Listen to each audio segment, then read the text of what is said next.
My name is Charles Bone. Today is August the 23rd, 2012, and I'm in Nashville, Tennessee to interview Harris A. Gilbert of Nashville, one of our leading lawyers in Tennessee and one of my former law partners. And I'm honored to have this opportunity to interview Harris. We're here as a part of the Legal History Project for the Fellows of the Tennessee Bar Foundation.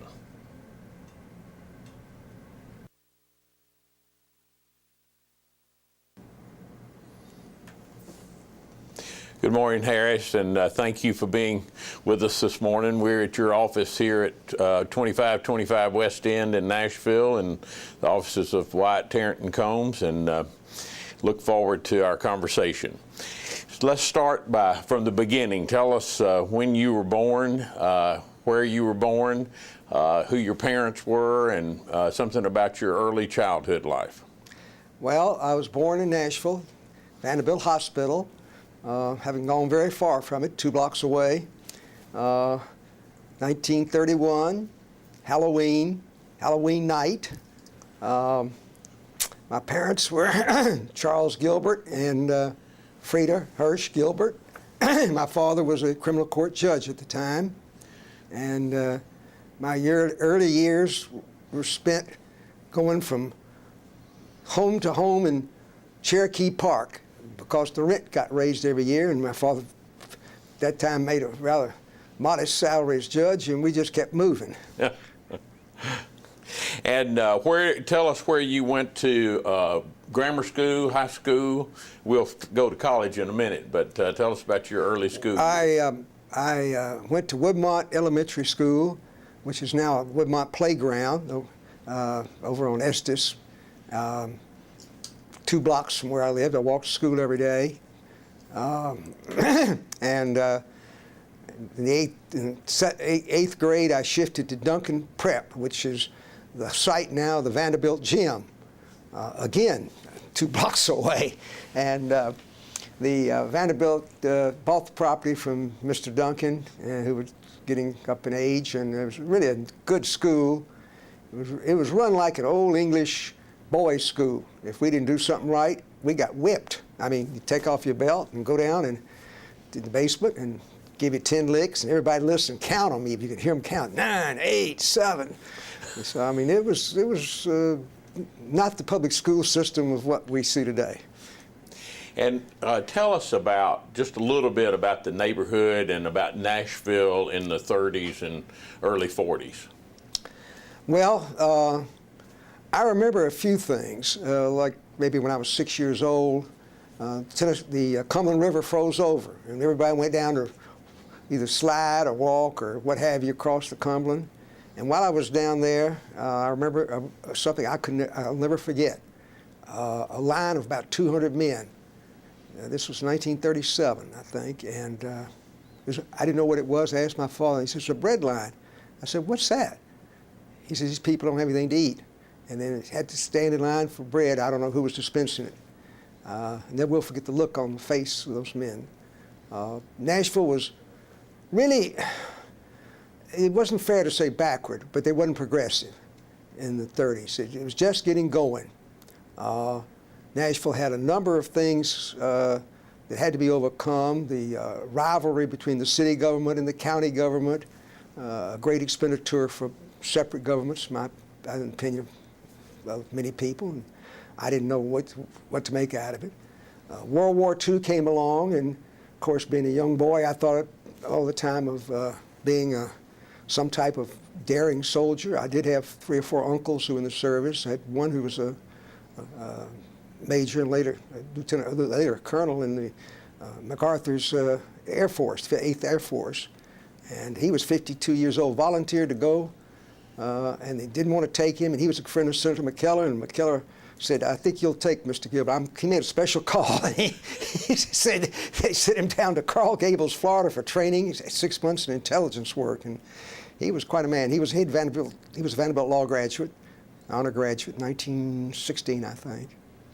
Wow. But I remember the criminal court system. I used to go down and listen to some of the cases, and that's where I got imbued with the idea of being a lawyer. I was fascinated with the powerful arguments and the human emotions. I didn't know what it was, to be frank about it, but it just seemed to grip me, the emotions of the people and the stakes that were involved. And let me ask you this: you're Jewish, right? Was there? What was it like growing up Jewish in Nashville in the 30s and 40s? I don't think there was any express anti-Semitism. I think I had a couple of instances of that being said to me, but I think undercurrent, there was division. I mean, for instance, you weren't allowed to be in some of the fraternities, most of the fraternities in high school, much less at Vanderbilt. The number of fraternities and sororities in Vanderbilt were strictly no Jewish members. That area is still one of debate, but I'd say the barriers were not insurmountable. There was not a definite line, but it was sometimes, in some people's mind, a factor. My father never entered his mind. He told me once when he was campaigning, he went to a Ku Klux Klan meeting. He was invited to come. And they said they all knew him and said, "Charlie, you're welcome and we're going to support you." And we don't support you. And the lawyer in charge, who had his hood on, took it off, was Monty Ross. And you would not know Monty Ross, but you probably heard of Monty Ross. It was, you know, those things were important. And did the guy at the Klan say, we do support you? We do support you. Yeah. Wow. You've been fair. And he'd already been judged for a number of years, and they felt. And I assume he was elected countywide. Yeah. And was that would have been unusual for a Jewish person to be elected in Davidson County at the time? Yes. I mean, yes. I assume maybe the only Jewish. There were a couple of squires. There was a county court and a couple of squires. There was Alf Levine, and then I think Elkin Garfinkel may have had a brother or father who was what they call a squire, which was a justice of the peace. Right. But they had some political influence that way, and built up respect over the years. Now, you left Duncan and went to college? Yes, I did. And tell us about going away to college. Yeah, I was looking to go to Vanderbilt, and I got lured into going to Yale by a friend of mine who was a year or two older than Jack May, the older Jack May, who was there, May Hosier Mills fame. And he said, "You can get there." I said, "Well, you know, it's very expensive." He said, "I think you can get a scholarship." So I applied, got a scholarship, not full, but had to work part-time, and I worked part-time all the way through. And it was a wonderful experience being at Yale University. Many wealthy people there, and many people who had nothing. And it was quite an experience, particularly the boys who'd gone to prep school. Now, it was all-male school at that point, remember, and the boys, Eastern prep schools ruled the place, so to speak. Andover, Exeter, Hotchkiss, so forth. If you've ever gone to Ivy League school, that was the old boy club starting in as a young boys, for young boys. Not many boys from the South. No, but they were all friends. A boy across the hall from me had gone to Hotchkiss, and he was on the swimming team, and he was from Texas. And his family even came to Nashville later, and he became a rancher afterwards. And in fact, I saw him about a month or two ago at our 60th reunion. A boy named Brittingham. His nephew is a lawyer here in Nashville. He had a cousin who died, but Brittingham is still here. That's great. That's great. And then after Yale, tell us how you. Well, I went to Vanderbilt Law School for a year. My sister at that time became critically ill, and she was in a hospital at the University of Chicago Hospital. And my mother couldn't stay there any longer with her, and so I decided to go up for the summer. And I liked it very much, and I stayed with my sister. She was in the hospital much longer than we anticipated. She stayed there for a year. And so I said, I'll stay on, and also I found a girl that I liked very much at Northwestern University. And then you could go year-round there. They had a summer session, and there was, the war was going on, the Korean War, and we wanted to get it over with, get through. So when Liked did you finish Yale, and then when did you finish Chicago? I finished Chicago in 1955. 1955. Mm-hmm. And before we talk about passing the bar and starting to practice, you went to Vanderbilt for 1 year. Yeah, I of liked law it very school. much. Yeah, 1 year of law school. Right. And then finished at Chicago. Yes, 2 years in Chicago. And when did this young woman named Diane enter your life? 8 years later. 8 years later, Yeah. back in Nashville. No, she was in New York. She was working at Bloomingdale's as a junior. She was a buyer in the lamp department, and she'd graduated from the University of Texas. She was from Houston, and we had a mutual friend in Nashville who said, "Next time you're in New York, why don't you give her a call? You may like each other, and if you don't blame me." And so I said, "I'll take you up on that."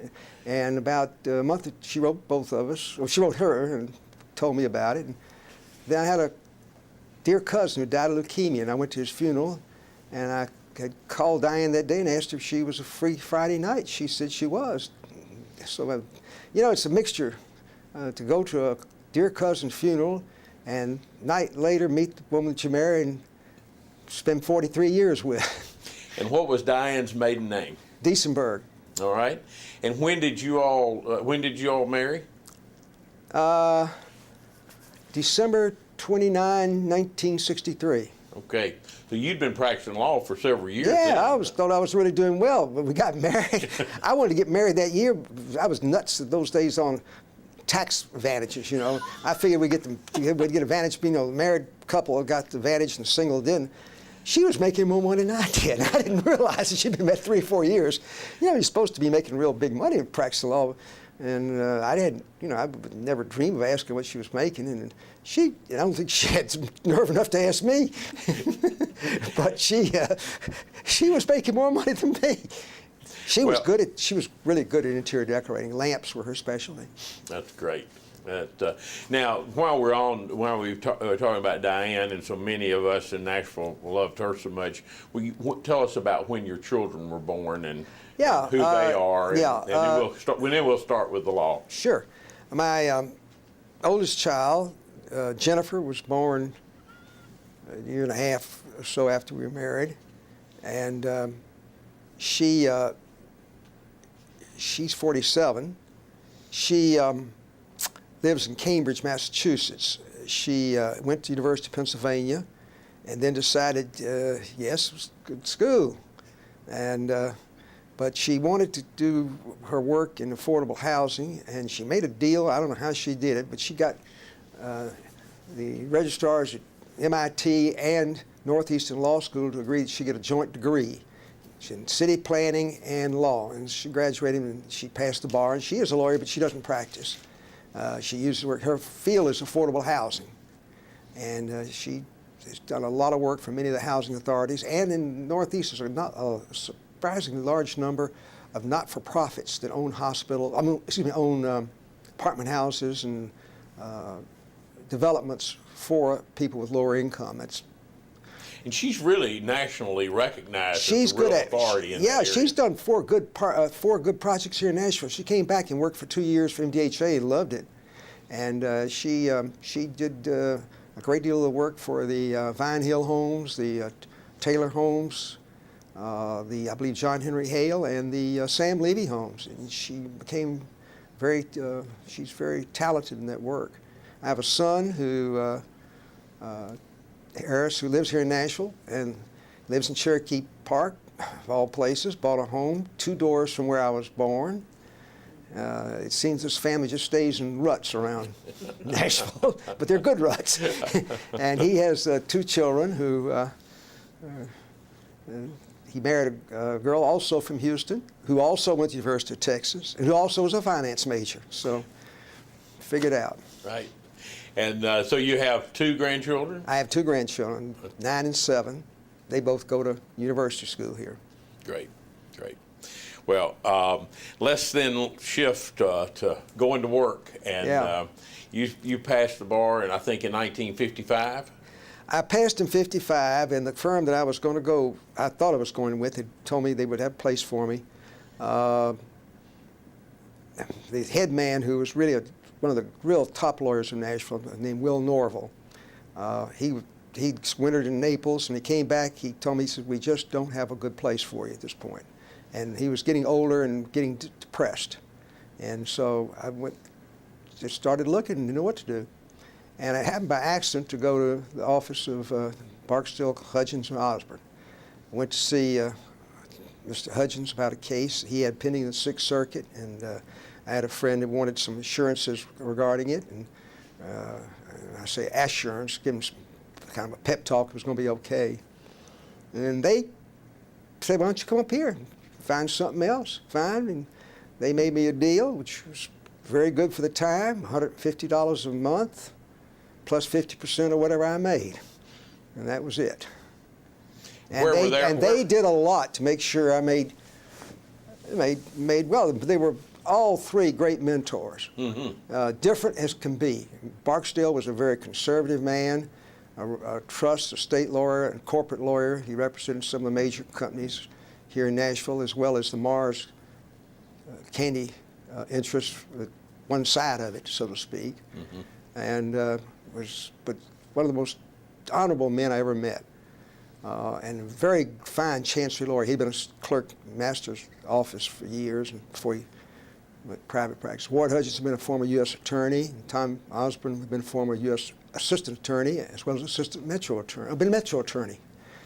And they had a broad interest in politics, and it made it more interesting.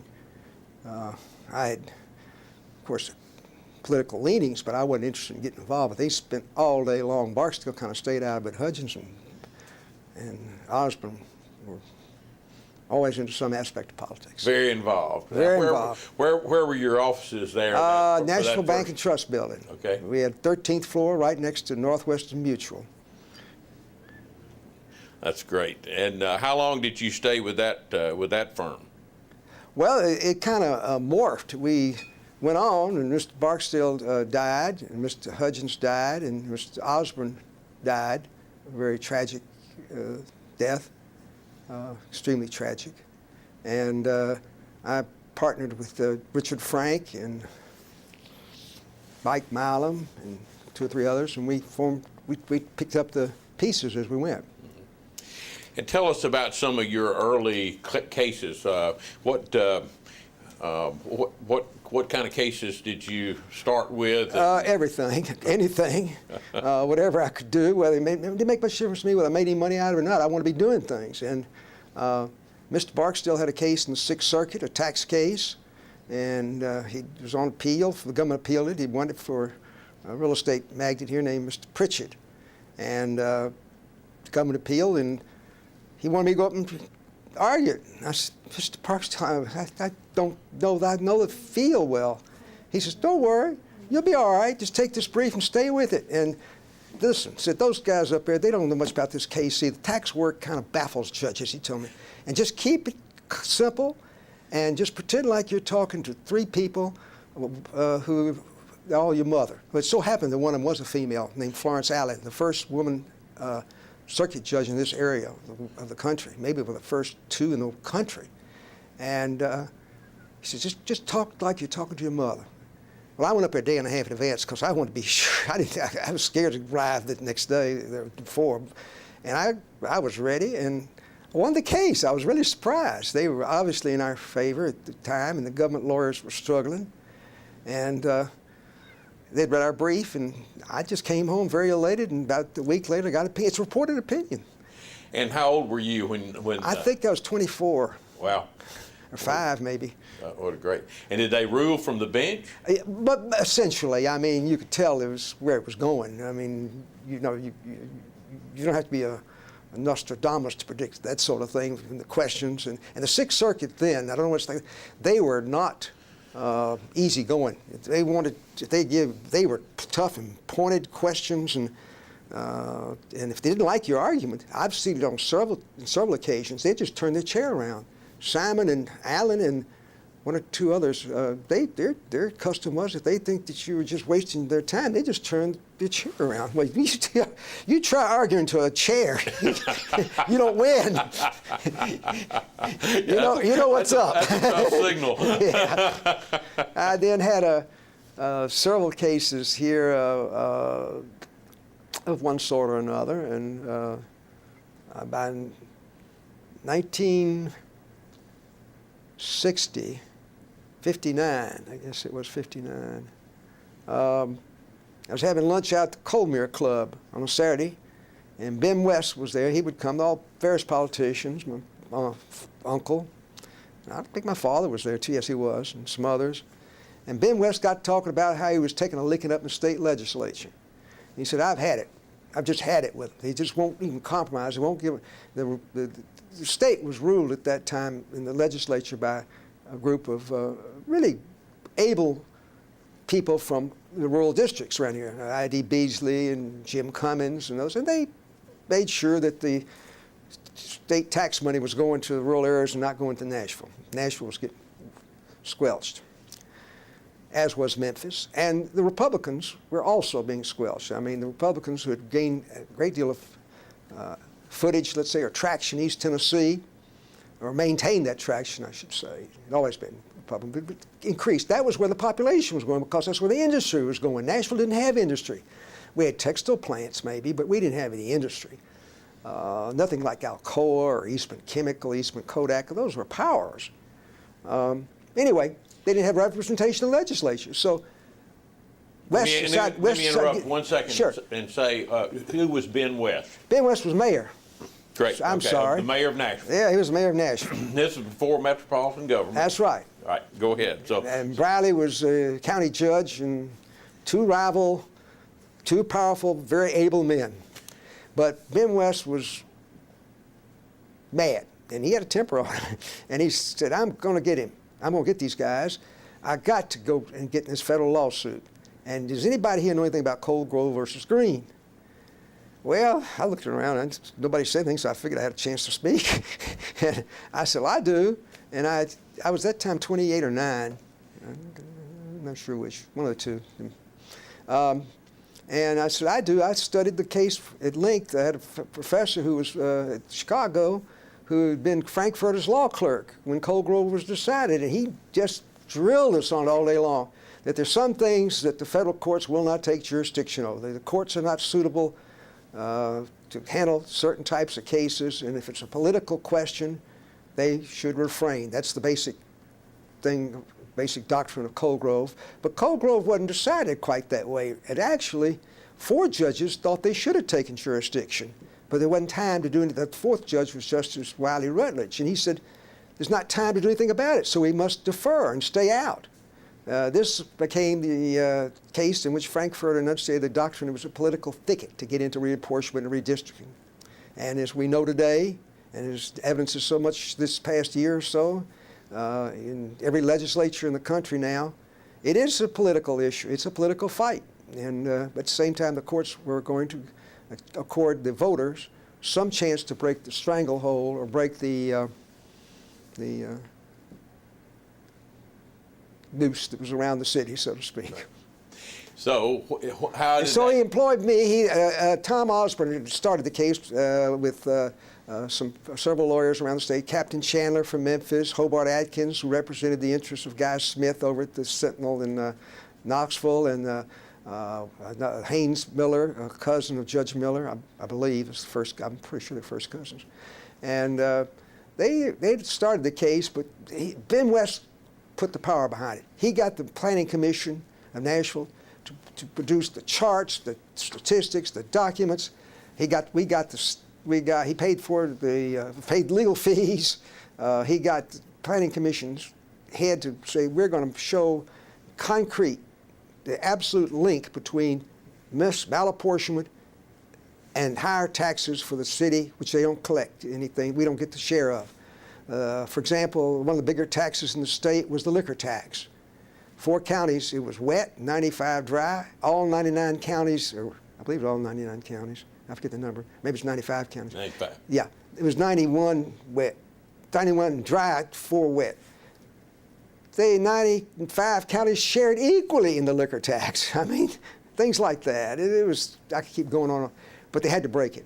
The Constitution of the state of Tennessee was broken. The 1870 Constitution was not being followed. It wasn't even any pretense of being followed. There had not been a reapportionment since 1901.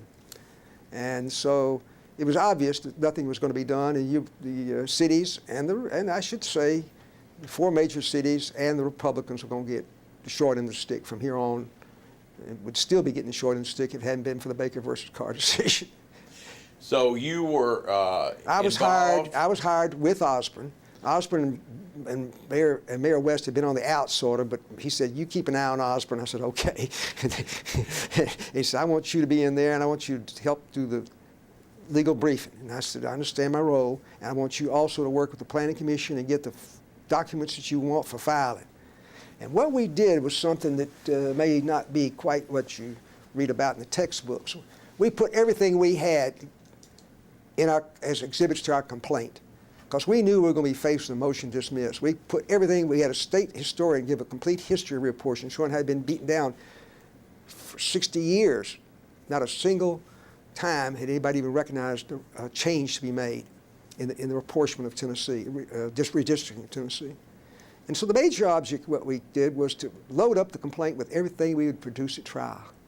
And we had exhibit after exhibit, statistics, which later on the Supreme Court just ate it up when he got to the Supreme Court. Along with one other thing we did, we had an arrangement made for us to meet with the Solicitor General of the United States. The Solicitor General of the United States, as people now realize more and more, is a powerful man, sometimes much more powerful than the Attorney General of the United States. And we went to see Archibald Cox, who was the Solicitor General, just started in that role, former Harvard law professor, a man of real dignity and bearing, trying to get him to come in the case. And we did. He argued for us, along with Charles Ryan, who was our paid counsel, who did a very good job. But Ryan's presence was the turning point. So this is obviously a landmark decision. Excuse me, Cox's presence was a turning point. And a landmark decision for the entire nation. Yes. Well, when did you all file that case in Nashville? Your client was Baker? Well, we had 12 people who were, Okay. 12, and each one of them represented a different little segment. We had Ms. Molly Todd here, who, the mother of Bob Massey, the Pulitzer Prize winner. She was a plaintiff. There was a plaintiff, I think, maybe Guy Smith himself might have been a plaintiff. There were different segments of the state. Baker was the lead. I think he was the B. But he was also a powerful man and a wonderful man. And who was Carr? Carr was Secretary of State. He was just nominal. Joe Carr. Yeah, Joe Carr. He had no interest in the case one way or the other, but he was the required defendant because he was in charge of election procedures and so forth. And who represented the state? Who was your adversary? They had Jack Wilson, Attorney General's office, George McCandless, who didn't argue it. He had 2 assistants. One of them was Glasgow. I forget his, Jim Glasgow, I think his name, from over at Union City. And wonderful, nice man. And Jack Wilson. They didn't really defend the state action of the legislature as being correct or meeting any constitutional standard. That they stayed away from. What they were arguing was it's a political thicket and just no jurisdiction. The courts just don't have jurisdiction of these kind of cases. And that was their point. They went on and on. So you filed the initial case in federal court in Nashville? Yes, and you filed it. In those days, you filed it. The judge would certify if there was a sufficient constitutional basis, and a 3-judge court would assemble. One of whom would be a Sixth Circuit judge, and 2 would be district judges. And they met, and they rendered a decision saying there's no question that the rights of the plaintiffs have been severely damaged, and that their legislature hasn't done what the state constitution requires, but we feel bound by Cold Grove versus Green. It was about a 2-paragraph opinion, and it was exactly what we expected, though, to be honest about it. But the Supreme Court then was your next hope. You didn't go to the Sixth Circuit then in that type of case. And so we spent a lot of time in Washington. I made 6 or 7 trips, and each of us, I mean, we all sat down like this kind of table, about 7 or 8 lawyers, and trying to pitch ideas to each other and the different ideas. And of course, one of the biggest ideas was, how can we get the Solicitor General to get in the case? Well, when we started the case, it was Republican Solicitor General, but to the surprise of many people, John F. Kennedy won the election and Richard Nixon did not. And the Solicitor General changed, and so we had a man who was very prominent in Republican affairs as our lawyer, Mr. Ryan, who was former president of the ABA, American Bar Association. But we had to switch gears, and you know, lawyers, if you can't make a quick switch, you're in trouble in this world.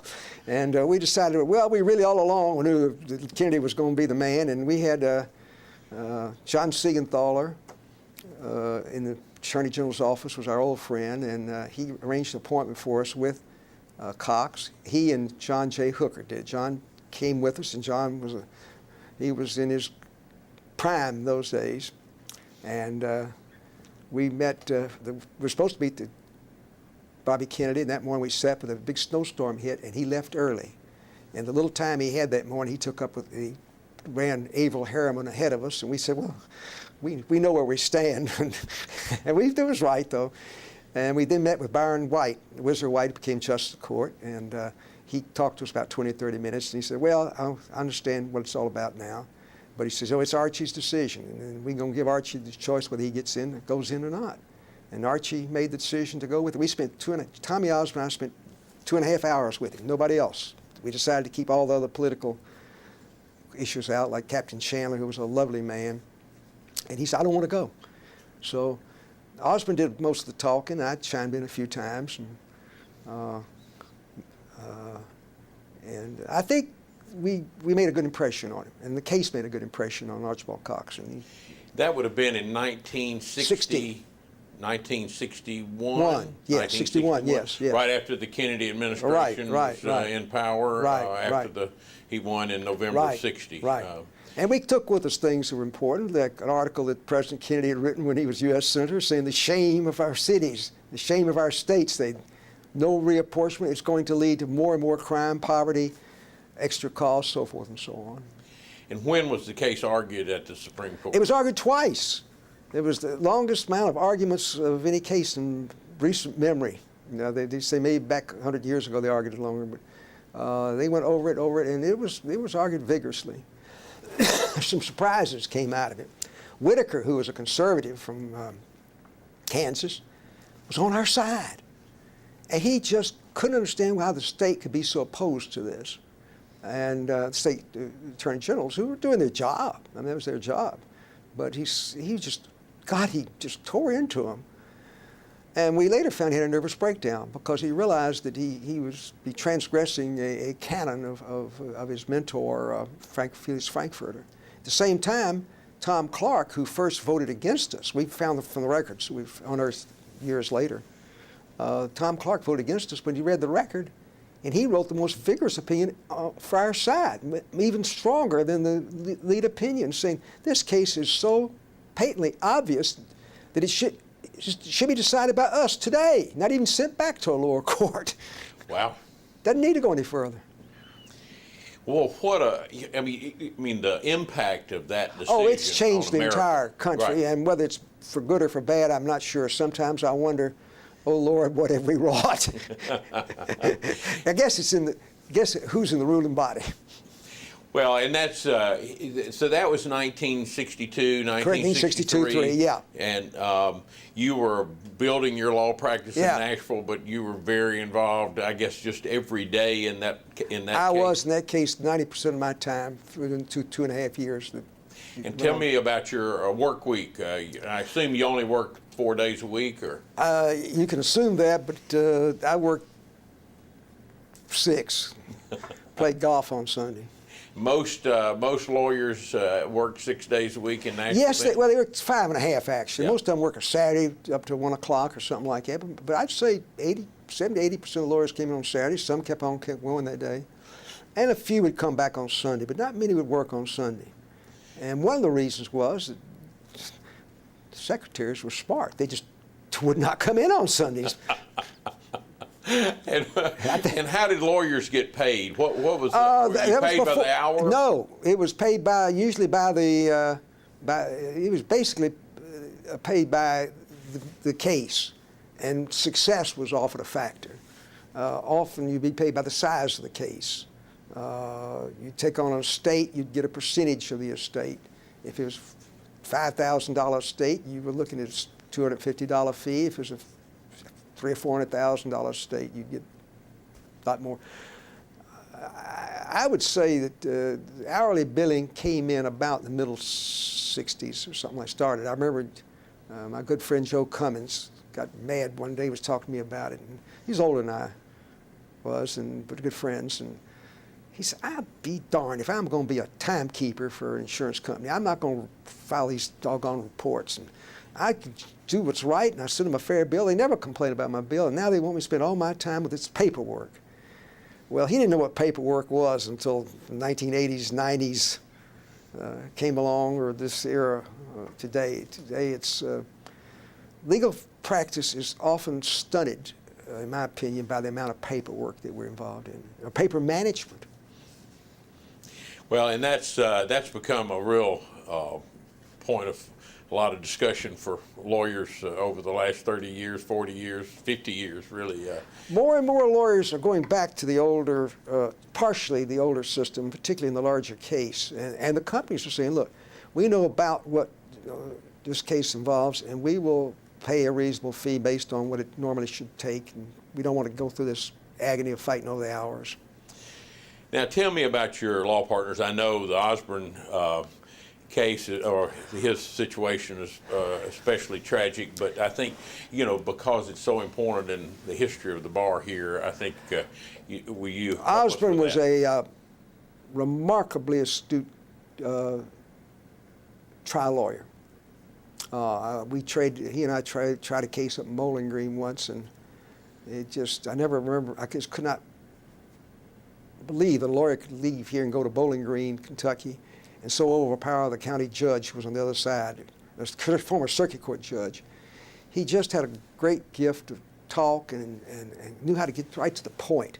He always said every lawsuit's got a point, maybe two at the most, and you stick to those two, and you're much better off. Don't try to cover every last item. And unfortunately, he was picked, which was in some ways a great compliment to him, by Jimmy Hoffa, who was probably the leading transgressor of his time in the minds of the Kennedy administration. And they were determined to get him. And they'd lost at least one case, I know, in Washington. And Tommy became involved in the case and made a tragic error, and I'd rather not describe it, but he made a tragic error in his discussions with somebody who turned out to be a government agent, and Tommy lost his license and ended his life. Well, that's sad thing. One of the most able people I've ever seen. He was, I guess, a great lawyer, and just misstepped in a He misstepped tragic way. and paid the ultimate price. Right. And he took his own life. He did. Yeah. And that was in late 60s, I guess. Yes. Now let's come back then to some of your other cases. Baker versus Carr wasn't the only major case you've ever been involved in. Is there another one that that particularly stands out in your memory as a significant matter? Well, a couple of them. One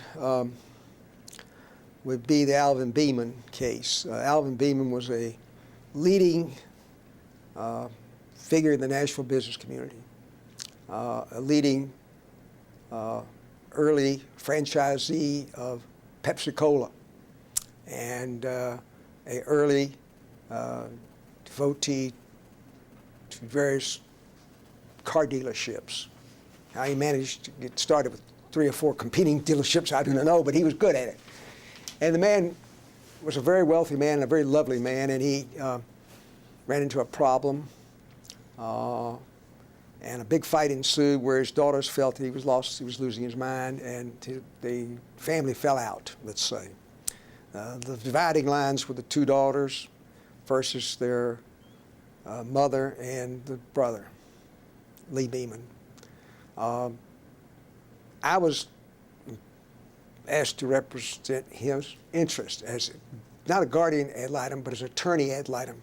The Chancellor Allen High, who was my good friend and a wonderful chancellor, felt that the case was getting totally out of bounds with newspaper publicity, daily assaults being made by both sides, and they were lawyers doing their job. I mean, they were doing what the clients wanted, but it was totally, and he wanted Mr. Beeman to have protection of an independent lawyer. And I met with him, and I felt Mr. Beeman had an ability to understand. He couldn't convey anything, though. And I don't know if it's worth going to all the details, but we managed to get it settled. There was a great number of lawyers involved, a great number of people involved, and we worked out a very good settlement, which, of course, in later years inured greatly to the benefit of the family. They've sold the franchise at a record price, and car dealerships are thriving, and the benefits of the charities involved have been fairly substantial.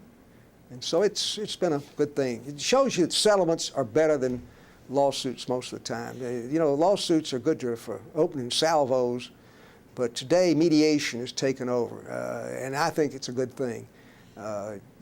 Mediation is extremely important. That's basically what we were doing. We didn't know it at that time. We were That's what I was about to ask you. That yeah. You were a mediator before. I was a mediator before you knew what mediators were. This conference room table wouldn't accommodate the situation. We had about 15 to 20 lawyers working in that situation. Who were the primary lawyers on either side of the Beeman case? Larry Thrillkill, marvelous, did a tremendous job. He'd done Mr. Beeman's work for years, but he also had the interest of the other members of the family at heart. He was good. He knew how to pull the strings. Tom White, representing Ms. Beeman, very astute. Jim Cameron was Lee's lawyer. We had, for a while, we had Bobby Lee Cook from down in Georgia. We had two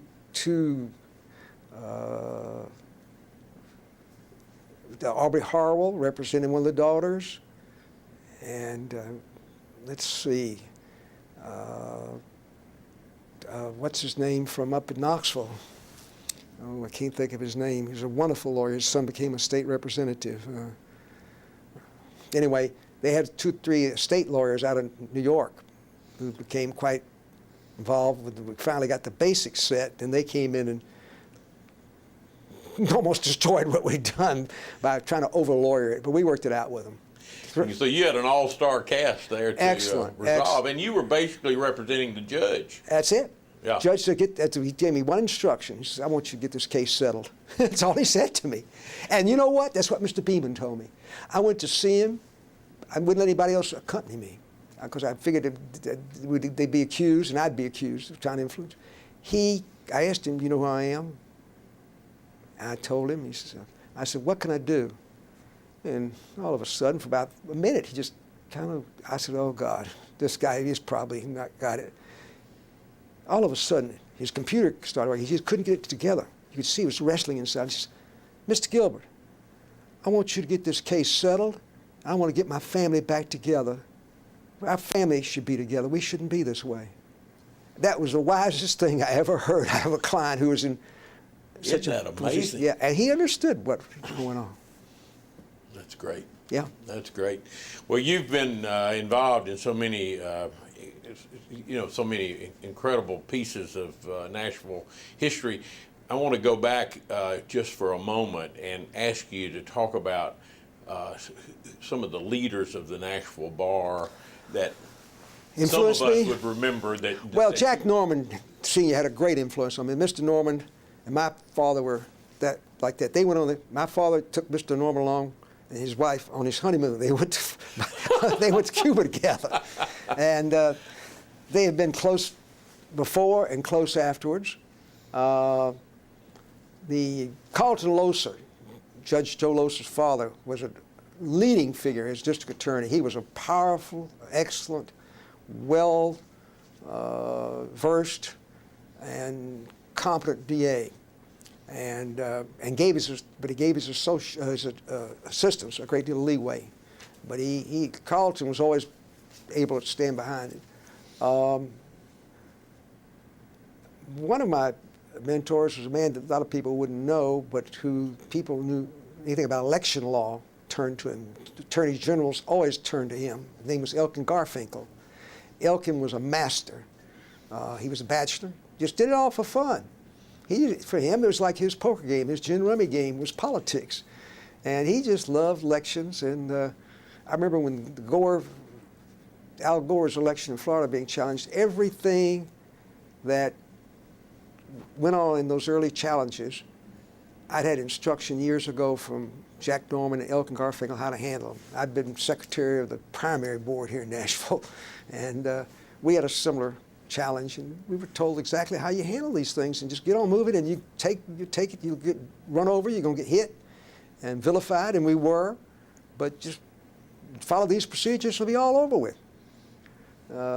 Elkin was a great man. That's great. And who were some of the really memorable judges of your early career? Bill Miller, number one. Judge Miller was a U.S. District Judge, and he was just phenomenal. The man had to take the whole load by himself as U.S. Judge, and he did it. It damaged his health, but he did it. Frank Trowota, remarkable. Ben Cantrell, they were both chancellors. One on one side of the. You walk down that aisle, it would be Cantrell on the left and Trowota on the right, and you had two great chancellors. I think they were remarkable. Your firm evolved into, as you mentioned earlier, what became Gilbert, Frank, and Milam, Correct. And then later Gilbert and Milam. Correct. And how many lawyers did you all have during that period of We time? had about 12, 13. And where were you located? Well, we split. There was about 6 of us downtown, 6 or 7, and 6 out of 5 on Music Row. Music Row because we had a lead position in the music entertainment industry. First it was Dick Frank, who was the lead, he was clearly Nashville's lead lawyer in music.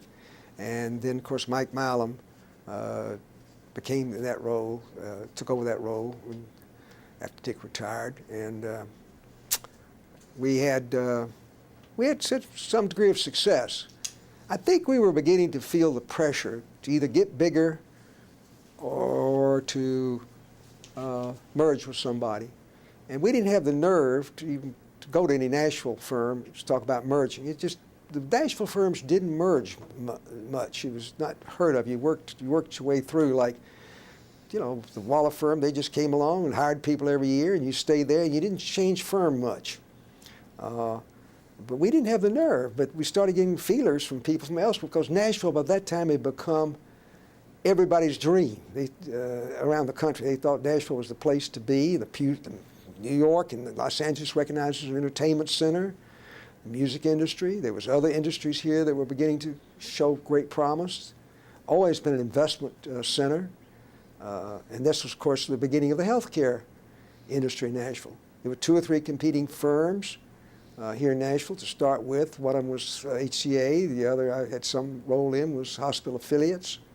I'd been their lawyer for several years. And, there were about 3 or 4, but the investment entrepreneurship of Nashville, I think, has really put Nashville on the map. Healthcare, of course, has been the #1 factor, and it's going to be. But there were other entrepreneurial aspects of Nashville life that were important. Brokerage firms, investment firms. J.C. Bradford was a wonderful, wonderful firm for people to work with. That's an example. I'm not saying the only one. We'll go there in a moment. Let's Sure. stay with Gilbert and Milam for a moment, because you said you all decided, you made a pretty major decision in what, 1990? Yeah, we'd been romanced by one of these national recruiting firms, Hildebrand and I think another one. And our first experience was an utter disaster. It was one called Smith and Schnacky. Well, as they said when they met us, you know, with a name like that, we got to be good. And so we were kind of interested. They're out of Dayton, Ohio, and they'd already started into Orlando, Florida. And but we got a little bit leery of them. We said, well, maybe we ought to look at something else. And we talked to one of the firms in Tennessee and decided it wasn't a good fit. And we had a friend of ours who was involved with the matter in Lexington, Kentucky, in the equine field. And through him, he said, you ought to talk to these people at Wyatt, Tarrant, and Combs. They want to be in Nashville. They've never ventured out of the state, their state before, but the day of the multi-state law firm is here, and the multi-office law firm. So we took it up, and we liked it and made a deal. And you joined them in 1990. Yeah, and then we enjoyed it, and they had rules, regulations, but we learned you could live with it, and you make your own decisions primarily. And then along came Jones, otherwise known as Bone. And we were very happy that Charles Bone and his group came with us. And that was about, what, 1997? I think earlier than that. 95, was it? Yeah, 95, yeah, been 95, yeah. Yeah, and I think we stayed till 2001. Yeah. Now you have, to kind of complete the discussion of the firms, you have continued at Wyatt, and you are retired. Yeah, I'm automatically retired. That's something I never dreamt would be part of life. They have automatic age requirements. I think it's, well, I'm not saying it's wrong, but at 71 you have to retire, and so that was it. But I got retired and they asked me to stay on, so I'm here. So you're quote retired, unquote, but still working. I work here 10 years later, yeah. or 11 years later. Yeah, 10 years later I'm still at it. Yeah. Great. The only other thing I got to do is to make roses like the one sitting behind me. That's okay. Well, we were going to get to that, so let's sorry. just talk about that right now. That's a passion of yours. Yeah. And, tell us about your rose passions. Well, my father had a passion for roses, but I didn't have it. I was more interested in playing golf or traveling or what have you. And then about 15, 18 years ago, it hit me that this would be something to have for a hobby. And I've really gotten into it, and I really love it. And lo and behold, I went on a trip recently with my daughter, and she's gotten into it. She's gotten into horticulture all the way. She was reciting the names of various trees from someplace in South Africa that she bought one of them and put it in her yard in Boston, and so on and so forth. Gotten into all these exotic flowers and plants. She'd never touched one of these things before. What happens? What gets people doing that? I'm not able to answer it. Now, do you grow a particular type of roses? Are you how deep into the study of roses are you? No, I'm not deep in the study. I know I go to the Rose Society meetings and listen to them talk, and they tell you real quick what to do. And I'm a novice, but I stick at it. But you've been doing it. I've been doing it. And doing a good job for many years. And, yeah, I bring my flowers into the office, or I bring it every Monday. I take them to the Wellness Center at St. Thomas Hospital, and I take them to some friends when they're in the hospital. It does cut down your florist bills. Great. Well, this is a good time maybe to take a break, yeah. And we'll come back in a moment. Okay.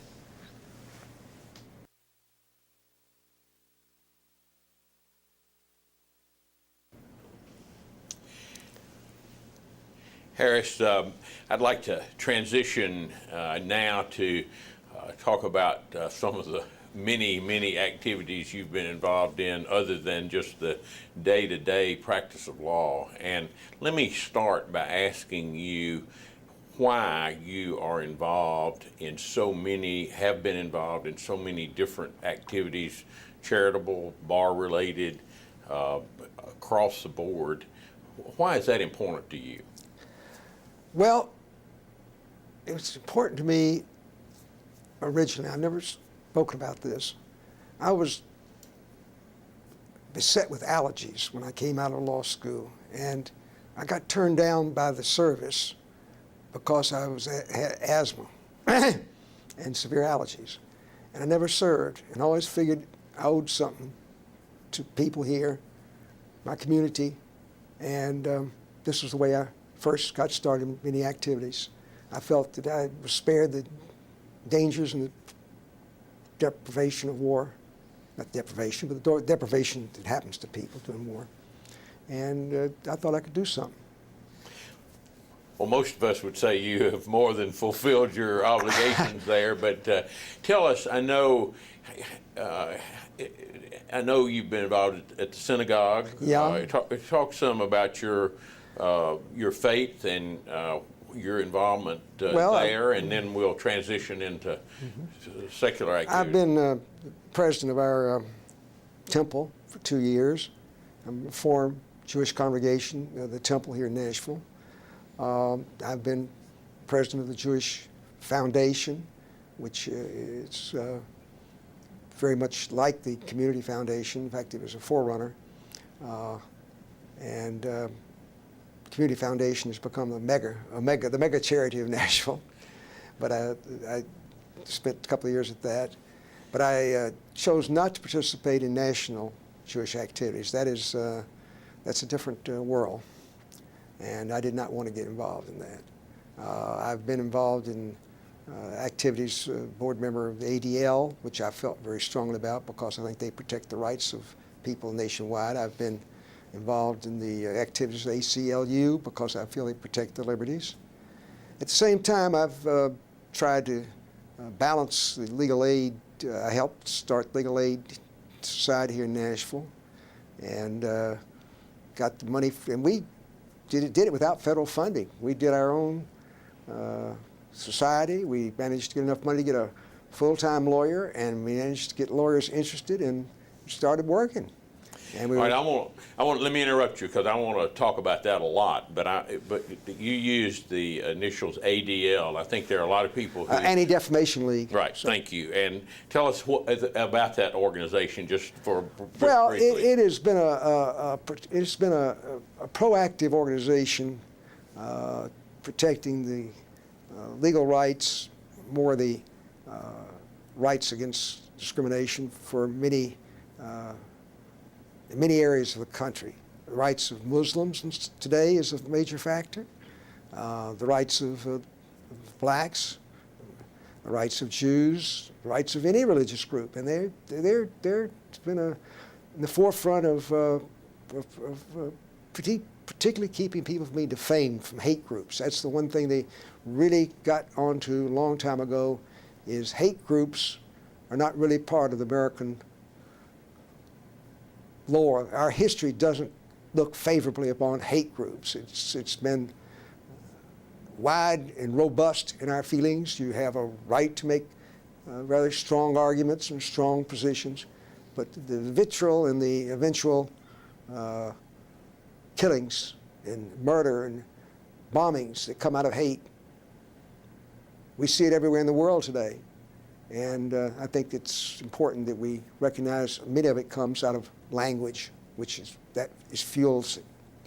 And I have been a long-time believer in freedom of speech, but not the freedom to defame and hurt. Great, thank you. Now, these organizations would imply to many a certain political leaning. Have you been a member of, I know no organized political party, but have you had political leanings? Yeah, I've been generally Democratic. I have voted a couple occasions for the Republican for president, and I thought the Democrats had a very weak candidate. I've been on the conservative side. I guess I'm more in this pew with Representative Jim Cooper. Jim Cooper has been kind of where my feelings are. Be conservative fiscally. I've always been careful not to espouse the views of unlimited funds for this and unlimited funds for that. I am a great believer in education, and there I would be a lot more free with my money if I were a congressman or a senator or a public official. I've been a very strong supporter of those who have tried to make education the forefront of their life, because if you get a good education, from then on, you've got a chance. You've got a chance anywhere in this country today still. And one of the things you talked about, what was life like in the early 30s in Nashville, I don't know if that was really true. I think Nashville had its own semi-caste system. You were either a son-in-law or a son of a wealthy person, or you were just hanging on. Today, opportunities in this part of the world are myriad. You see new companies spring up, no matter who backs them.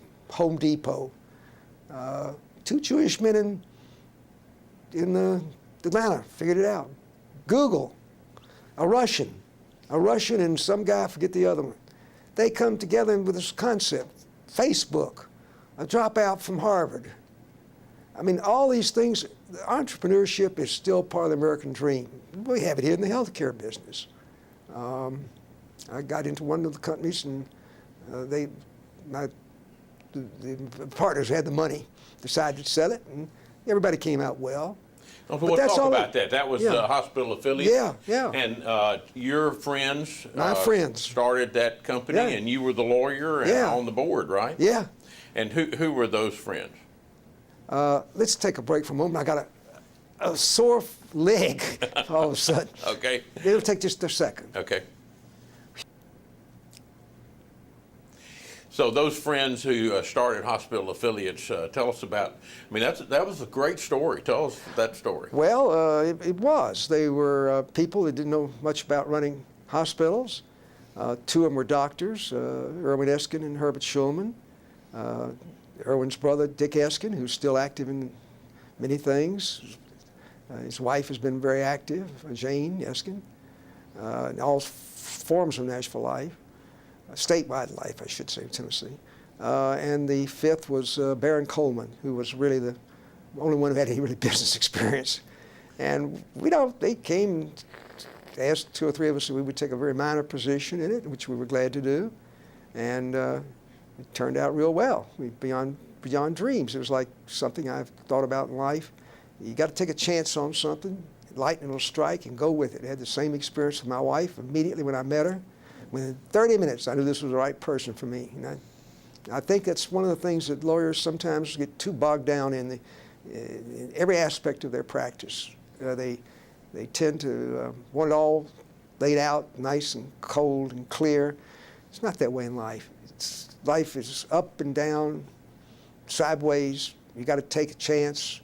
You might lose. If it didn't work, all right, so you gave it a shot. But coming back to the Hospital Affiliates, we didn't know a thing about what we were doing. And the banks backed us. That was surprising. They had connections with First American Bank, and they backed them enough, and 2 other entrepreneurs loaned enough money.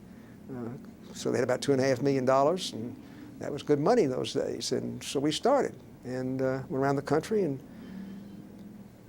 bought hospitals with restricted stock, and they were what they call ground floor. There was ground floor doctors all around the country who got in the private hospital business. And HCA did a better job.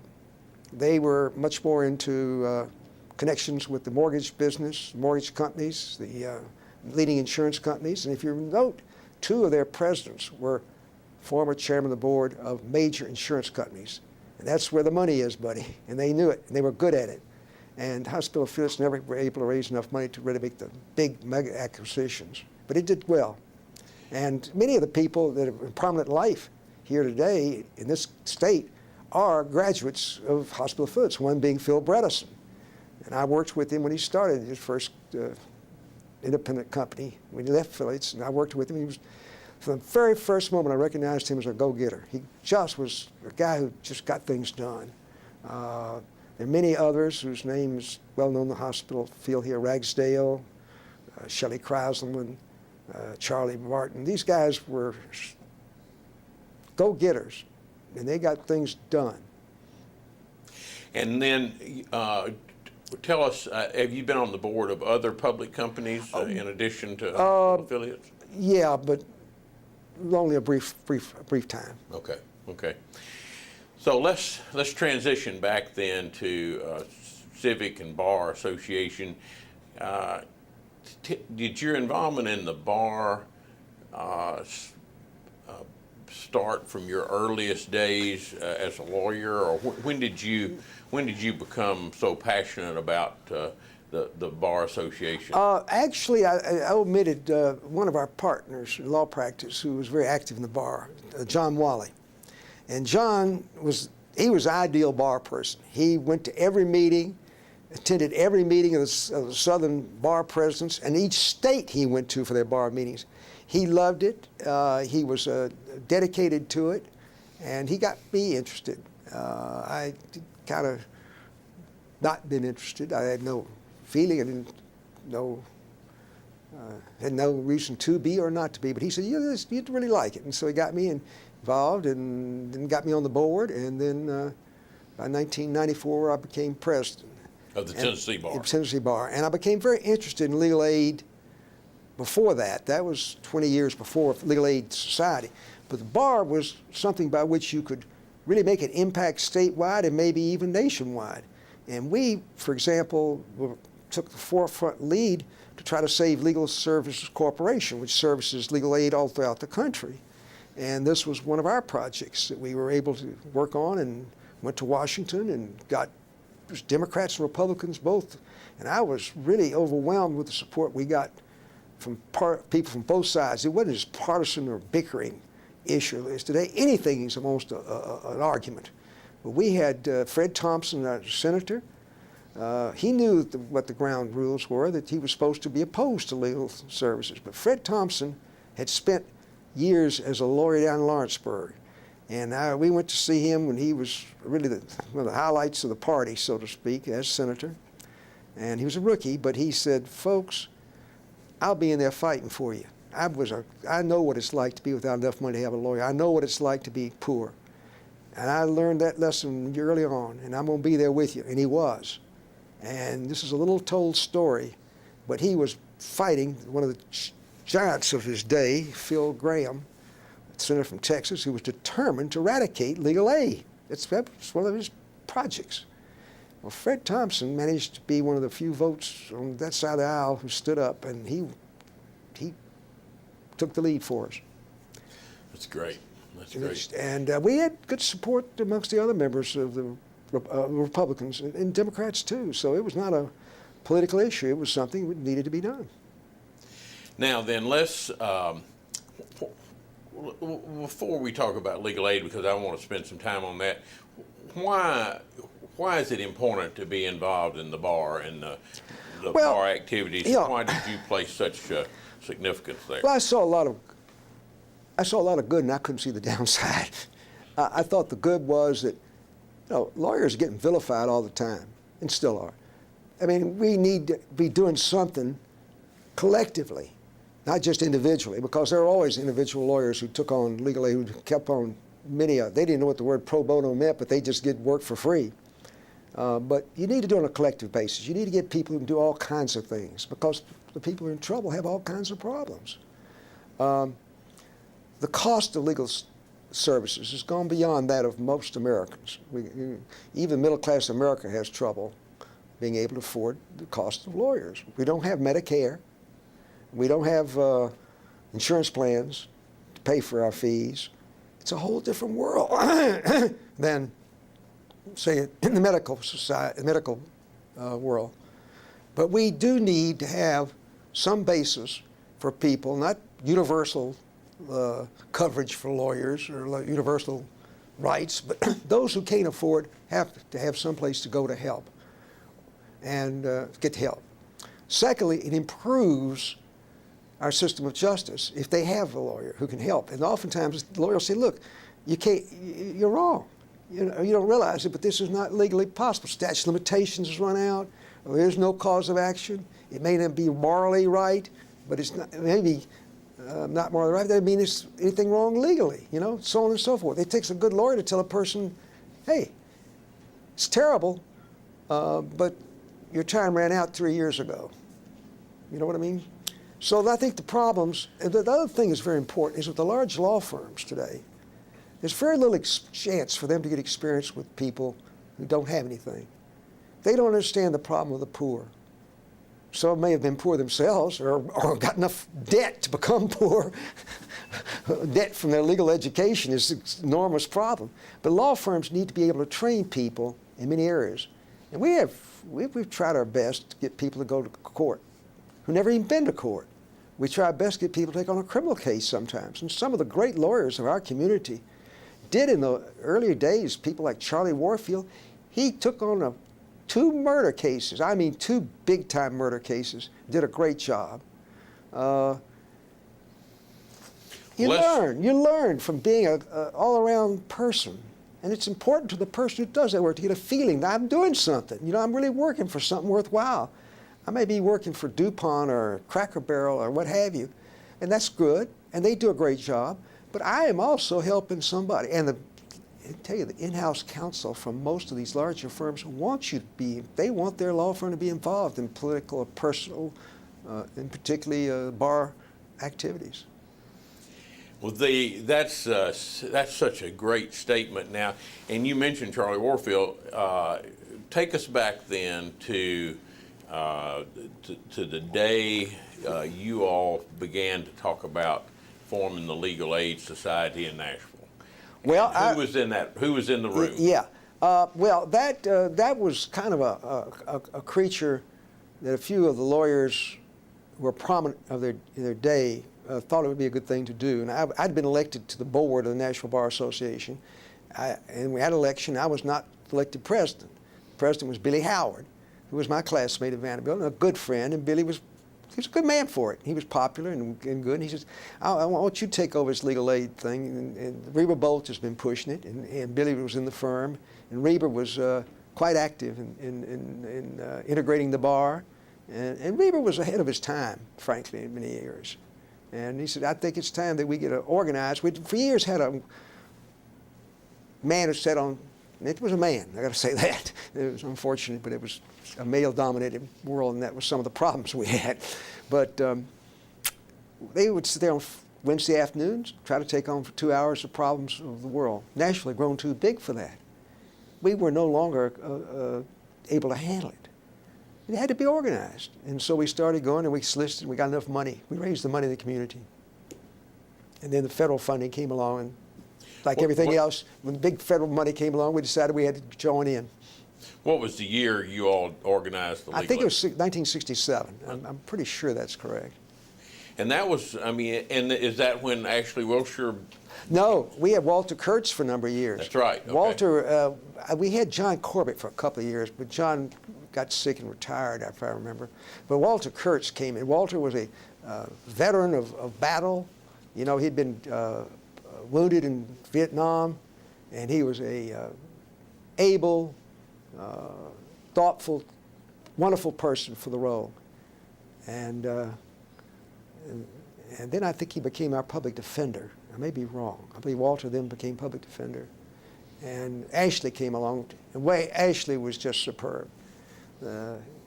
Quiet man who quieted all the fears of those who were opposed to us. And he made friends. He was a master at making friends out of people who thought legal aid was not a very, well, they thought it might be a socialist idea or something. You know, it's the old story. If you didn't like something in those days, you called either socialist or communist. The communist was the worst. The socialist was the next worst. Radical today would be probably the key downward, along with a few other. I guess I associate the success of the Legal Aid Society with your name and Charlie Warfield as the. Charlie Warfield more than me, I'm going to tell you, because he spent a lot more time in some of the years in between. They had some rough moments, and I got to tell you, frankly, Warfield was the guiding light. I'm proud to have been working on some things, but Warfield would be it.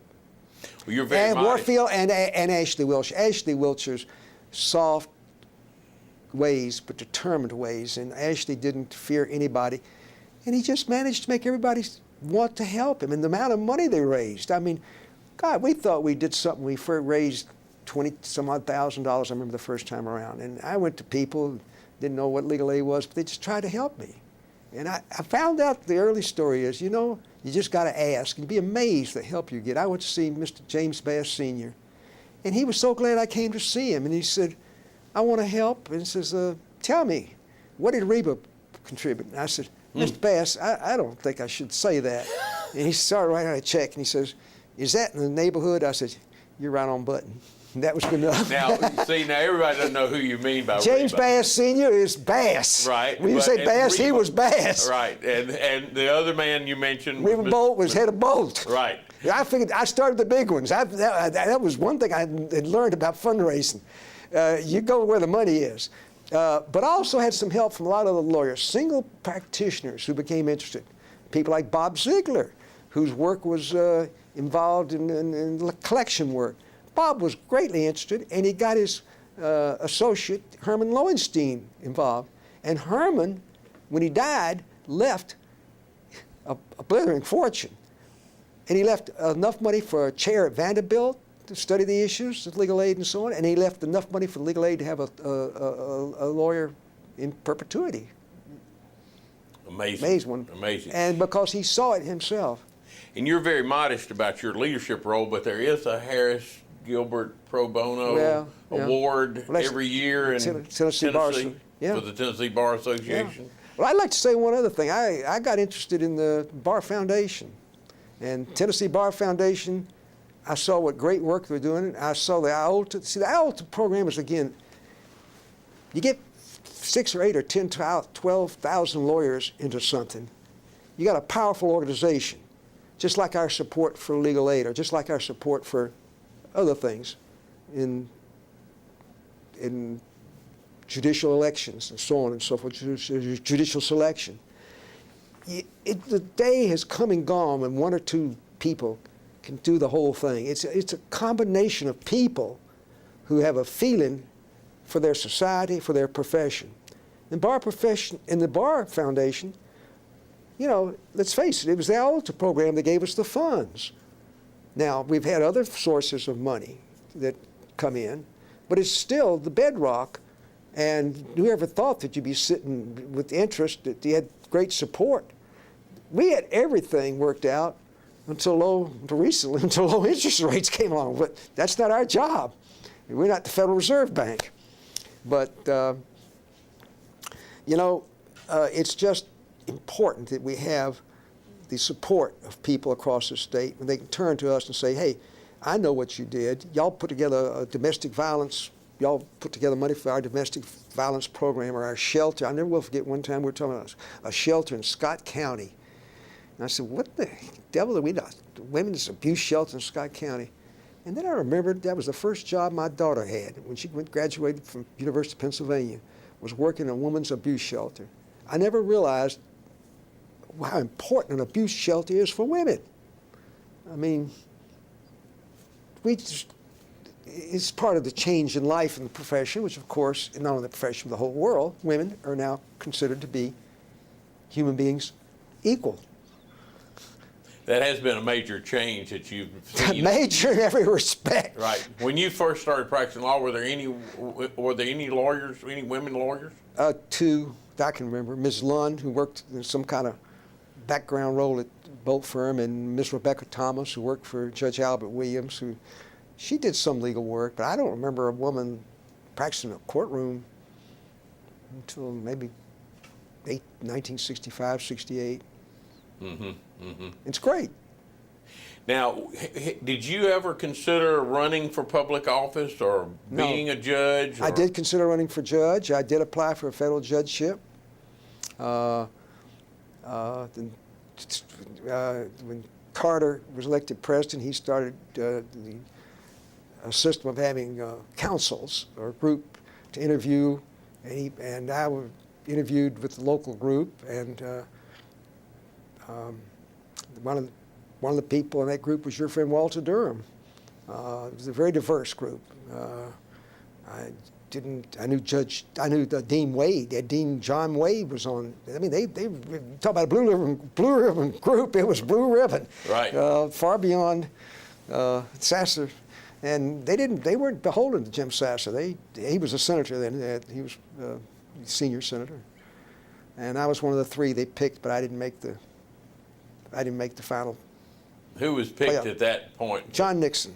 John Nixon. Irwin Kilcrease, myself, and John Nixon were picked by the group, and John Nixon got the nod. And I think the major factor in John getting it was his wife. She was terrific. She knew how to work the political channels. I didn't realize what was going on. But it was all done in 12 hours, and she rang the phones. It was, seriously. We were nominated on a Saturday morning, and by the next day, Sasser made the pick. Wow. And she was great, and I give her credit. Betty Nixon. Betty Nixon. Right. That's great. Now, let me shift again then to... shows you the power of women, doesn't it? let me shift again to time management. How did you, especially like in the 80s and 90s, when you were so involved in so many different activities, the Bar Association, legal aid, you had a family. How were you able to manage all of your interest during those years? I think a great deal of it was delegating. I was able to delegate things in the law firm. I had younger lawyers who were really good. We had some terrific lawyers at Gilbert, Frank, and Malum. I mean, I'm not going to name them all, but they were really good lawyers. And I could give them over someone, never take a second look at the thing, hardly, to the very end, see what happened. But in other things, I always delegated. When I was bar president, I didn't try to do everything. I tried to get committees that would work and get people involved. You know, committees they can be a problem, but they can also be the lifeblood of an organization. And if you get good people, let them do the deciding, pretty much, and not try to be the one person to make decisions. It's amazing how difference of opinion can lead to such much better things than I could have done on my own. And I really believe I read some management books and got a little advice on this whole thing. And whatever I did in the bar, particularly, I always tried to delegate out. And I just was amazed how good the lawyers of this state are. We don't appreciate people sometimes, that they're so good at what they do, and to learn. Now let's shift to talk about some of your views on the current state of our profession. Judicial selection. What you have an opinion about whether we're doing things right in that area, or whether we need to make some changes? I think that what was called the Tennessee system is good. Now I realize it needs some tweaking and tuning, and there's always the constitutional issue: what is an election? But I think at the trial level, they need to be voted upon. My father ran the first 2 times. They were difficult and hard-fought elections, but because he was good, he had no competition the last 2 times. And I think today you have good lawyers. I mean, good judges rarely have much opposition to the trial. At the trial level, the people know who they are. The lawyers get to know them intimately. People get to know them intimately. Their families are known. Their whole record is before you. At the appellate level, I'll bet you half the lawyers that I know couldn't name the 5 judges on the Supreme Court of Tennessee today. I said half the lawyers, not half the people. And it's just not fair to even have a statewide election and have $4 and $5 million spent. And this was pre this decision of the U.S. Supreme Court, which allowed people to put down hundreds of millions of dollars if they wanted to in a judicial election, which they did in one state. In West Virginia, well, I'm not going to all that. But you can't tell me that you can elect a judge in Alabama and Mississippi, which they cost about $5 million per judge in a race, and have the public feel that this person will dispense justice in every case. They're going to give justice, yeah, when it comes to certain large donors. People think. Now, they may or may not do it, but it's wrong. The whole perception changes. Money is bad enough as it is in political life. But the Supreme Court of the United States, in a decision which I think is the worst decision since Dred Scott. Citizens United will go down in history as one of the downfalls of America if we start losing people in our political races. When you can intimidate somebody with $10 million from a casino operator out in Las Vegas, it's not right. That's all there is to it. And, that's the legal doctrine. It isn't right. I understand that.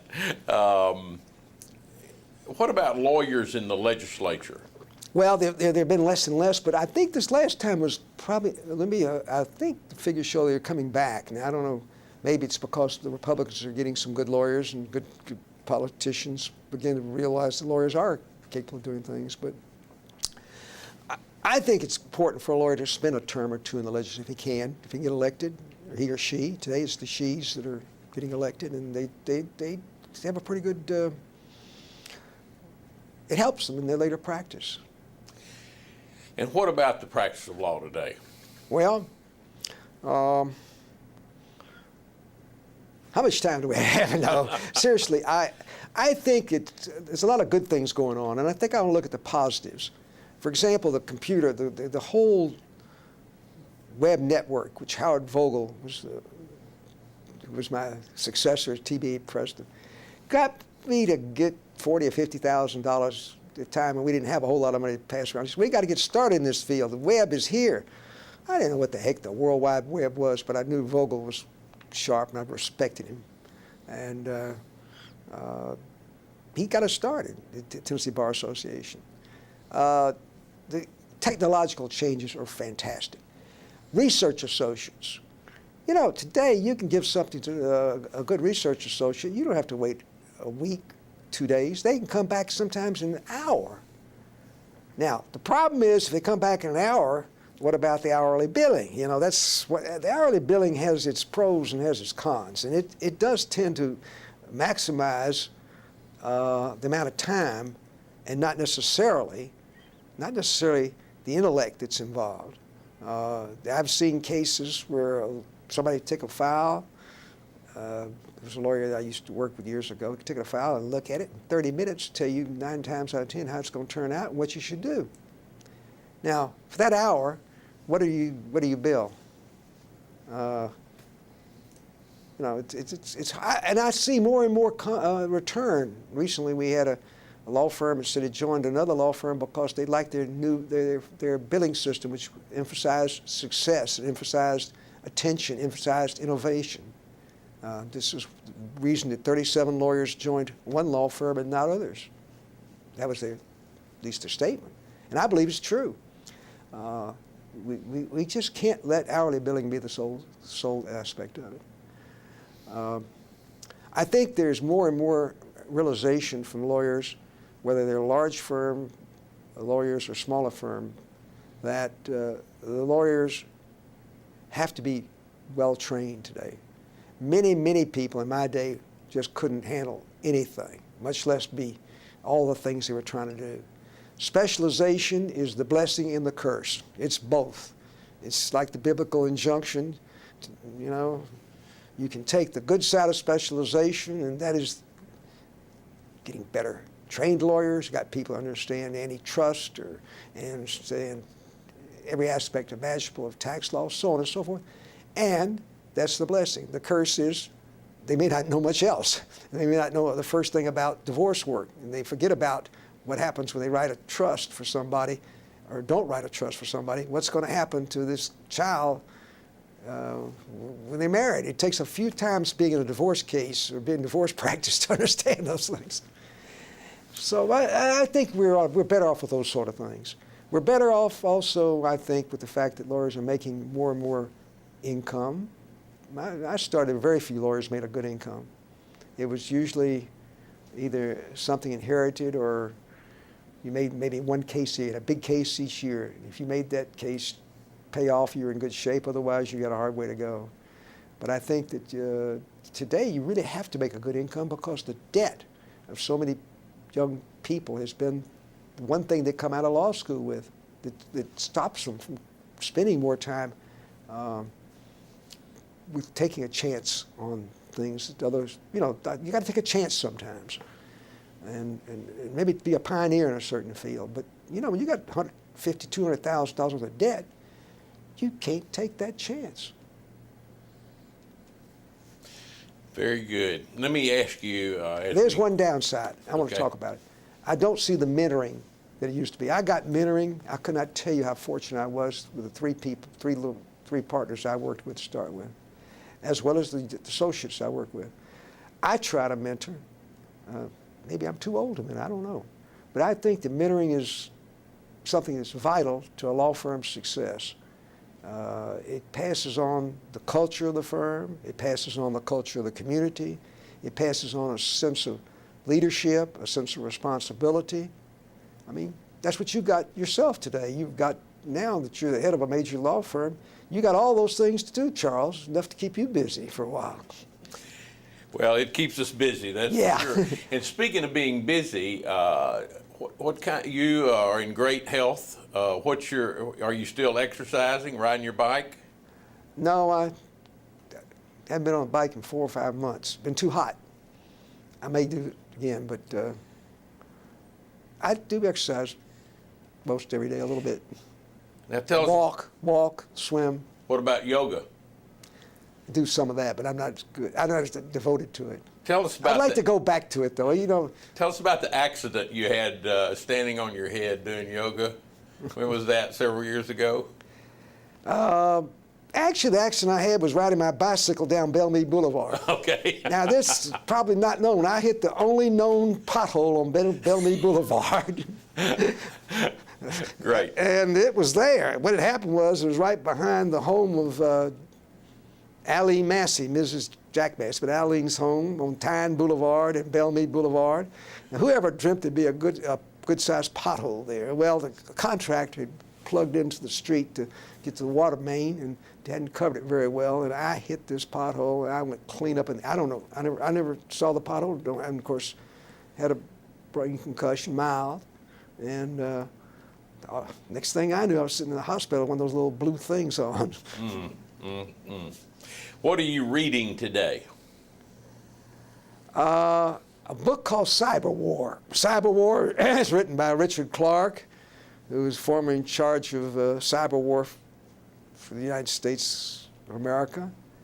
And his thesis is the next big war will be jamming each other's communications, jamming everything you can, or confusing each person, a la the Stuxnet deal that was pulling Iran, where it made the centrifuges go crazy. They were producing the uranium, nuclear-grade uranium in Iran, and you know, this was a forerunner of the thing to come. It's a good book. Great. As we conclude, tell us 2 or 3 special pieces of advice you would give young lawyers who watch this video. Well, one I've alluded to, which is when lightning strikes, take advantage of it. Don't sit there and mull, and you know, you can. Good lawyers can make good arguments, pro and con against everything, but you feel it. You feel it in your heart. The case is good, the contract is good, the business is good. That's really a lot more important skill than you realize. You've got to take advantage of it. I say the second thing is, though, at the same time, be patient, because sometimes you just think after the first 2 or 3 years of a law firm, you're entitled to make all the decisions, and you don't know why everything's done this way or that way. I think probably the third thing I've also alluded to is that a lawyer really has a debt to the community. You've got a debt to the people that put you through school, the people who put up tax money to put you through public school, or the people in your family that put up money that they didn't really have to put you through private school, the people who take care of you in so many ways. You got a debt, and you pay that debt off if you can. The best way you can do it is being involved in your bar association, in your various organizations, and in your political life. You've got to be part of your community. Finally, is there anything we haven't asked you that you would like to conclude this with? I don't know anything you haven't. You've done a great cross-examination or direct examination. I'd say it's probably closer to it. No, I think it's been a wonderful chance to think about a lot of things. Great. Thank you for being a part of this. Well, enjoyed it. Okay. Harris, we turned off the camera, and then we both remembered a major case that you were involved in for a long time in Nashville involving Perry March. Would you just take it from there and tell us that is something that needs to be memorialized here? So, well, Perry March was a very, very intelligent, able young lawyer in Nashville. He went to Vanderbilt Law School. He was married to the daughter of a lawyer, Larry Levine, who was also a very able lawyer, a trial lawyer, and a very capable trial lawyer. Perry had made his mark early on in the bar, and then his wife disappeared. Nobody knew what happened to her. And the general suspicions after a while turned to Perry. I was hired by Larry Levine to assist in probate matters involving her estate.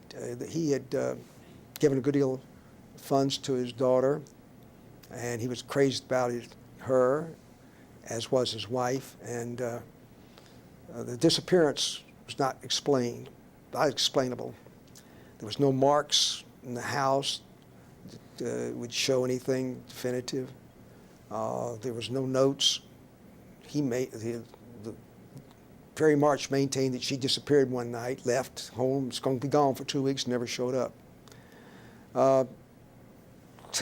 Instance after instance of his story started to crack. And at the same time, he was trying to get $10,000 that she had in an account, and my job was to make sure he didn't get his hands on the $10,000 or $20,000, I forget which it was, nor be able to get an interest in the house, nor be able to get into her life insurance or whatever. And I was hired to do that. And it was one of those cases where I think what helped me a lot was I had a pretty good knowledge, not only of trust law, but I had a criminal law background. I'd had several years when I started, and I've always preached this to people: try to do some criminal cases. Just understand what criminal law is all about, and you got a better chance of not getting involved yourself in something. Anyway, Perry then left. And many people said, aha, he left town, took off with the 2 children, and at that point, Larry and I were able to get Perry into a deposition in my office down at 511 Union Street. And Larry had hired a very able trial lawyer named John Jones from Cookeville, Tennessee, and John cross-examined Perry, as he had a right to do, as a party to this lawsuit that Perry had brought. Perry started the whole thing, trying to grab the money. And he laid the foundation for what later became incriminating statements against Perry. It was used in Perry's criminal trial. It shows you, early on in the case, map out what you're trying to do. Well, anyway, to make a long story short, Perry left for Chicago, and many people said, aha, the guilty flee. And others say, no, he couldn't take the publicity. Be that as it may, for 5 years we fought back and forth with Perry, who then took off for Mexico. Chicago wasn't far enough away. He went to Mexico, which became a long story. And finally he got indicted, and at that point, before the indictment, I had not been able to continue in the case. But I had 5 years' experience working with all sorts of legal problems. And Perry March was his own downfall. And it so happened that his father, upon being indicted, testified against the son. And that was the final blow to Perry's defense, and he was convicted of murder and convicted of trying to obstruct justice and so forth. and he's serving time. It's a sad story. Boy had terrific talent. He was the first Jewish lawyer that Basbury and Sims hired, broke the line, so to speak, and he had committed a serious offense there. No question about it.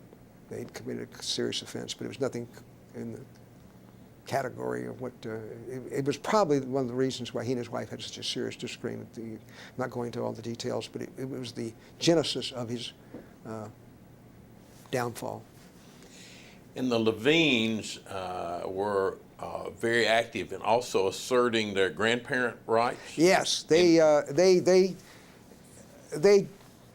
did everything possible to maintain their right as grandparent, and Tennessee law at that point did not provide any real remedy for grandparents. And, you know, the average person feels that grandparents should have the right to see their grandchildren.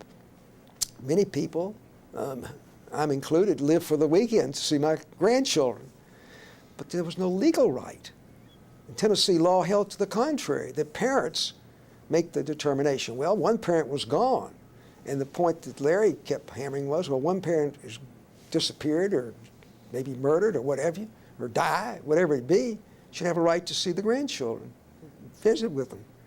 And finally, Larry, who's a persistent and able person, worked on this for years and got Tennessee legislature to pass what is now known as the Levine Law, which gives grandparents certain rights in the visitation area, not to determine the school or investment of grandchildren's funds or what have you, but the right to at least be with their grandchildren.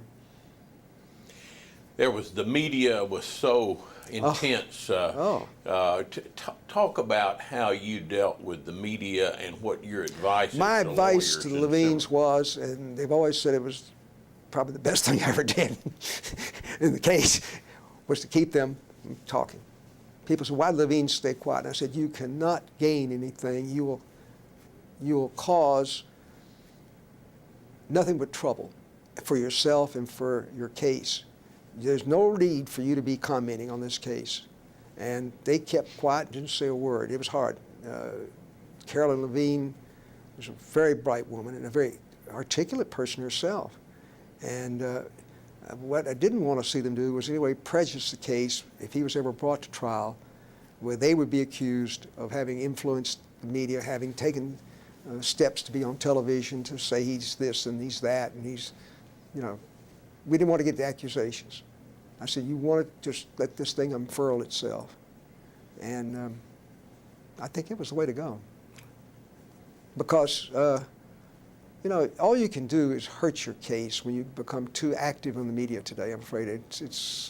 Media seizes upon it, magnifies it, and all of a sudden you're expected to come back with a follow-up the next day to even increase the intensity.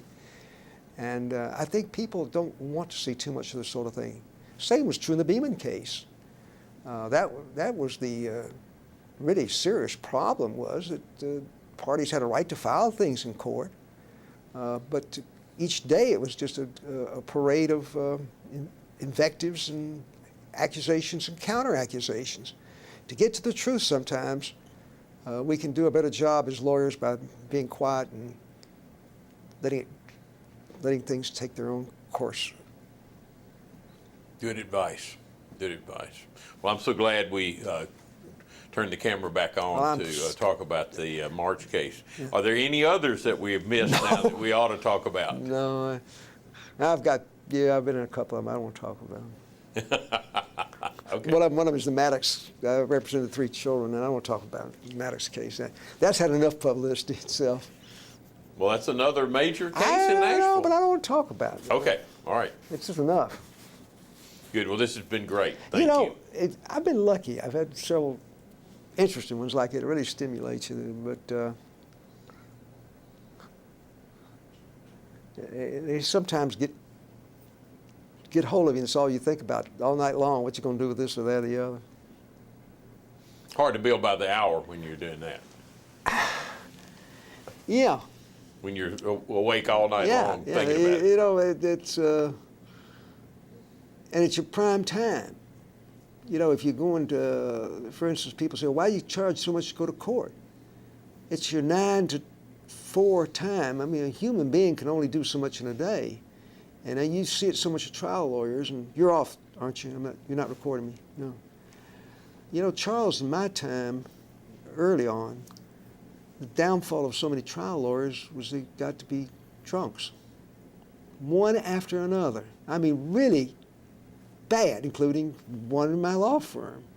But most every firm had lawyers who were really good, and the pressures of trial work, and the inability to keep their family together and to keep such a relationship with their children and whatnot just tore them up. But I think we have today a better understanding of how to handle that problem. And well, and the Bar Association's gone Bar along with Association is trying. It used to be a mark. Yeah. It used to be a downfall. And, Right. But today we try to help them instead of condemning them. With that Assistance. committee and the Oh yeah, I mean, I counseling could that think they of, do, yeah. of Yeah. any number, but I really don't want to go into. But Yeah. it was the downfall, and I think that we're learning that pressure is only so much that a person can take, and when it gets beyond a certain point, all you're doing is you know, they may be turning out those hours, but they're running themselves in the ground. That's it. Now, where you stop and where you start, I don't know.